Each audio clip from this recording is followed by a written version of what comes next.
AJ Best for the Goats here, and today we're going to look at a pretty decent rogue option against the current Snake Eyes domination with Branded with Finn. Hello. it's been a while since we've had you on this channel, but you always seem to do well here, so We're back. Nice to be back. From Mathmech to Branded. Starting off, we've got 3 Fall of Albars. Like really standard. I'm pretty sure I don't need to explain much about this. Yeah. We've got 3 Aluba. Oh, the ultimate res. Yeah, let's go. Which, by the way, Fate has been trying to get me to play this deck for years. I pulled, I think, 5 of these in my time, and I've resisted building the deck because I just don't like playing it.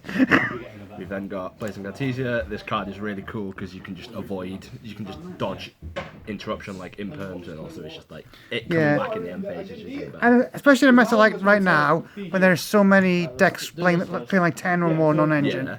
Right, for a bunch of random guys. one-offs. Yeah, carry on.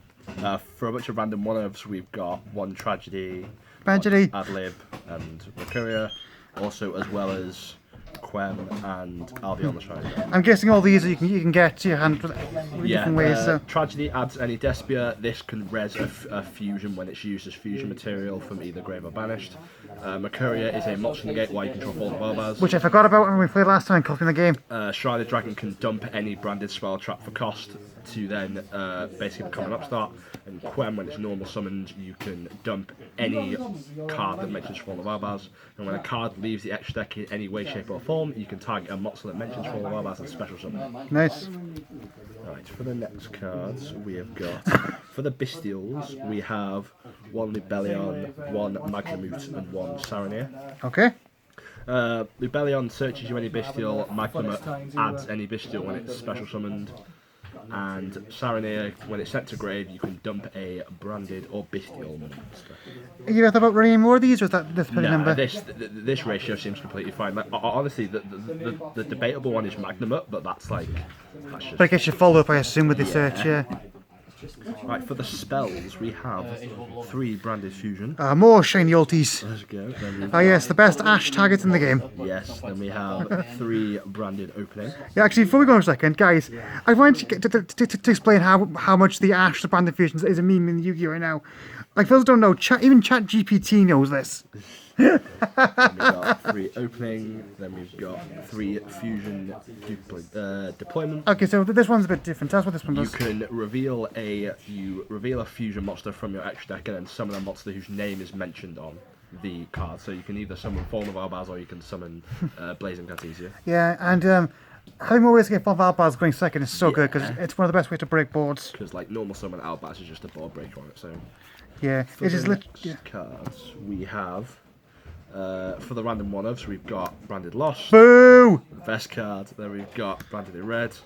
Got Branded High Okay, Spirits. alright, guys, I'm going to go around for a second. Those say you to hit Branded Fusion. No, Branded Fusion's fine.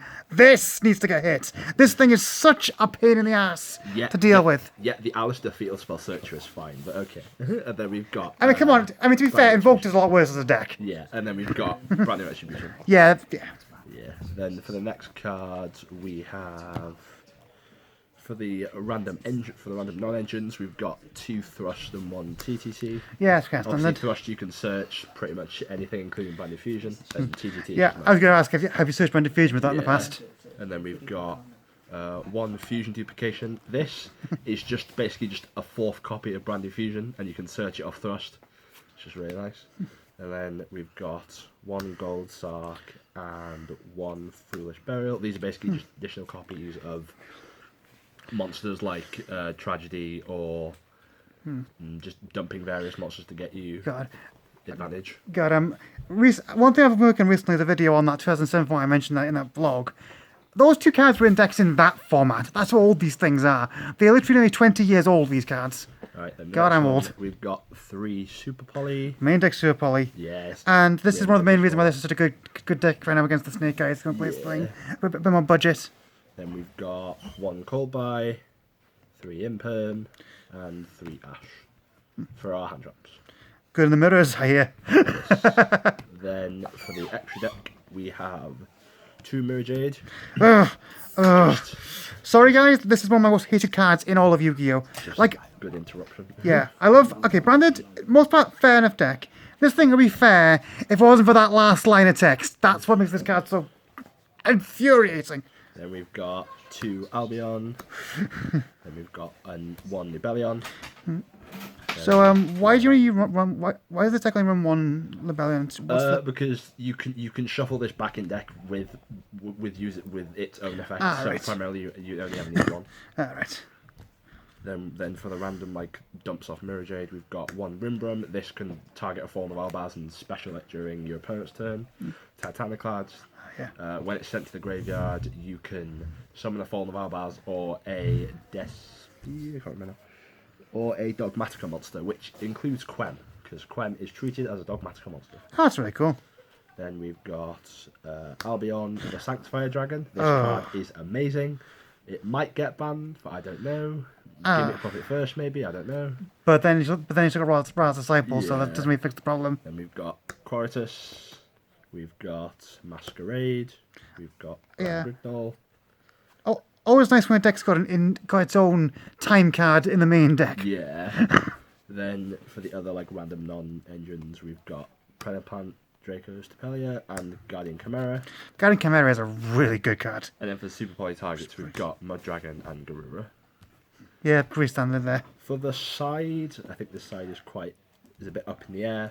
We've got 1 Duster, just macro decks. Got a lot of those in our locals, that's understandable. We've got Cosmics, if I can get them out of my hands. So this is for the runic decks, I imagine? Yeah, just back row in general. Yeah. And then we have another branded card called Brightest Blazes Branded King. This card is basically just a Dark Ruler on the opponent's turn, and it can stop stuff like Evenly, Duster, and just various other cards. And you can add it back to your hand when a fusion is sent to grave, so it comes back every other turn. We've then got... We've got Droll, which is just Droll. Yeah, it's Silent Voice, Yeah. It's great against that deck. We've then got Ghost Bell, probably just for the random odd matchups. Yeah. Then we've got Ghost Ogre, which primarily I find is hitting a lot more decks nowadays because people are sort of realizing that Droll is good, but half the time Droll doesn't do enough. But a Ghost Ogre in the right spot can stop the correct thing. Yeah. And then for the last 2 ofs, we've got 2 Strike, which I'm still just sort of experimenting on. Currently, the size is just quite experimental. Is the Strike is Strike there because Children costs too much life points? Yeah, it's primarily for going first when that combined with Brightest Blazes King is quite difficult to get over. All right. Well, thanks, Finn, for the profile. You're very welcome. Yeah, guys, so if you're watching this video, this is a really good deck you can play if against Snake Eyes on a fairly decent budget. And just know if you play against me, I will hate you for life. All right, guys, see you all in the next one. Bye-bye.